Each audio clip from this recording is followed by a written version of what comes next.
Welcome to your ultimate pit stop, Piston Pundit. The 2025 nickel tariff war has ignited one of the fiercest clashes between Washington and Ottawa in decades. A 20 to 30% duty on EV metals, especially nickel, sent shockwaves through Detroit's battery belt, inflating costs and pushing EV prices beyond reach. Canada, once America's steady supplier, retaliated, redirecting exports to Europe and Asia while fueling its own industries. Now, with whispers of tariff exemptions surfacing, the battlefield shifts again. Buckle up. Here are the pivotal moves, sharp counterpunches, and what this showdown means for the future of EVs and the auto world.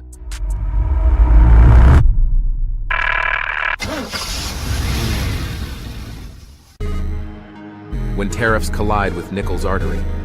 For decades, Canadian nickel was Detroit's quiet advantage, flowing from Sudbury's mines to fuel America's EV revolution. By 2024, $3.9 billion worth of nickel crossed the border annually, powering everything from Tesla packs to GM's Ultium cells. But in August 2025, tariffs of up to 30% didn't just target China, they hit Canada too. The math was brutal. Each NMC 811 SUV battery needs about 38 kilograms of nickel, roughly $775 per pack. Add a 30% tariff, and costs jump nearly $250, slicing GM's EV margins from 10% to barely 8.5%. Scale that across production lines, and billions vanish overnight. Consumers felt it fast. Analysts warned of 94,000 fewer EV sales in 2026 as prices climbed. Ford's F-150 Lightning, once forecast at $67,500, now pushes $72,500, out of reach for many households. Gas trucks suddenly looked like bargains again. A tariff billed as job protection instead gutted margins, shrank sales, and cast doubt on Detroit's EV future. But Canada wasn't about to idle. It shifted gears with a strategic counterpunch. Canada's precision counterstrike. Ottawa skipped the podium drama and went straight to policy. In July 2025, 4 decisive measures reshaped the trade battlefield. First, a 15% export tax on raw nickel ended decades of duty-free access for U.S. cathode makers. Second, a carbon tracking system favored Ontario's hydro-powered green nickel, while dirtier output was redirected elsewhere, forcing U.S. buyers to choose clean or lose supply. Third, a $257 million Canadian dollars fund boosted LFP battery production, reducing future nickel dependence. Fourth, tax incentives secured Stellantis LG's Windsor Gigafactory, anchoring EV jobs in Canada. By July's close, analysts projected $1.8 billion in redirected trade toward South Korea and Europe by 2027. Then came the knockout. Prime Minister Mark Carney unveiled a $5 billion Canadian dollars Buy Canadian program, demanding domestic sourcing of steel, aluminum, and nickel. Exports to South Korea and Germany surged, while America's share shrank. This wasn't mere retaliation. Canada was diversifying, investing, and converting Washington's tariff weapon into its own strategic advantage. And just as Ottawa strengthened its hand, a new factor entered the game: global carbon penalties. Before we go further, make sure you hit that like button and subscribe to Piston Pundit. It helps us bring you more deep dives into the machines, markets, and moves shaping our world. Green rules, global pressures. Tariffs were just the first punch. Carbon costs are the looming knockout. In 2026, the EU's carbon border adjustment mechanism will slap €115 per ton of carbon dioxide embedded in imports. For U.S. automakers relying on nickel from Indonesia or the Philippines, that's a financial landmine. The numbers are stark. Ontario's hydro-refined nickel emits just 4.2 tons of carbon dioxide per ton. Indonesian laterite nickel, 36 tons, nearly 9 times dirtier.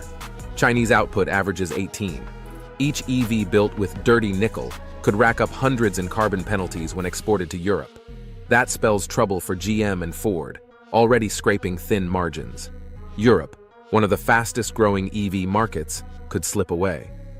Canada, meanwhile, is capitalizing, inking deals with Germany and South Korea to ship green nickel immune to EU surcharges. Layer in Russia's war, Indonesia's environmental baggage, and China's refining dominance, and Washington's tariffs look like a diplomatic blunder. The US risks costs at home or penalties abroad, while Canada plays the smarter hand. But just as the walls closed in, a sudden twist cracked open a possible path to exemptions. Tariff turns, exemptions on the horizon. Just as tensions peaked, a new twist appeared. On September 5, 2025, Trump signed an order creating tariff exemptions for aligned partners under reciprocal trade deals. Nickel was on the list, but Canada, despite being America's #2 trading partner, wasn't guaranteed a slot. Prime Minister Mark Carney quickly countered, suspending Canada's 20% EV mandate for 2026 to ease automaker pain and launching a $5 billion Canadian dollars fund to shield industries from US tariffs. The move signaled Ottawa's willingness to compromise while still defending its interests. With over 85% of bilateral trade already tariff-free under USMCA, nickel could soon regain its lifeline status. Yet uncertainty remains. Analysts peg the odds of a deal at 60%, with Wall Street betting on either full exemptions or a blended 20 to 25% tariff. GM has already trimmed its 2026 EV outlook by 50,000 units, a $3.2 billion hit. What began as confrontation is sliding into negotiation, but time is short. Detroit's factories can't idle forever, which raises the bigger question: who really controls nickel's future? The nickel endgame. Who holds the winning hand? Nickel is no longer just a metal, it's a geopolitical chess piece. And Canada, not Washington, holds the center of the board. Contracts with Seoul and Hamburg have diversified Ottawa's buyers. Europe, desperate for clean supply, is embracing Ontario's low-carbon nickel, while South Korea has boosted imports by nearly 20% since spring. Canada isn't waiting on US approval, it's already moving on.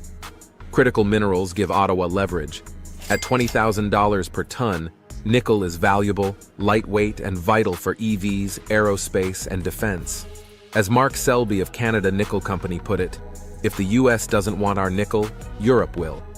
For America, losing secure supply in favor of Russian or Indonesian sources is a strategic and security liability. Defense contractors, reliant on nickel-heavy jet engines, are sounding alarms. Meanwhile, rising EV prices risk turning electrification into a luxury badge, not a mainstream shift. Canada has safeguarded its role as green supplier of choice, while the US risks losing both competitiveness and confidence. And that brings us to the verdict: the nickel gambit. Canada advances, US at the crossroads. What began as a tariff meant to protect American jobs has instead ricocheted through Detroit, pushing costs higher and threatening EV sales.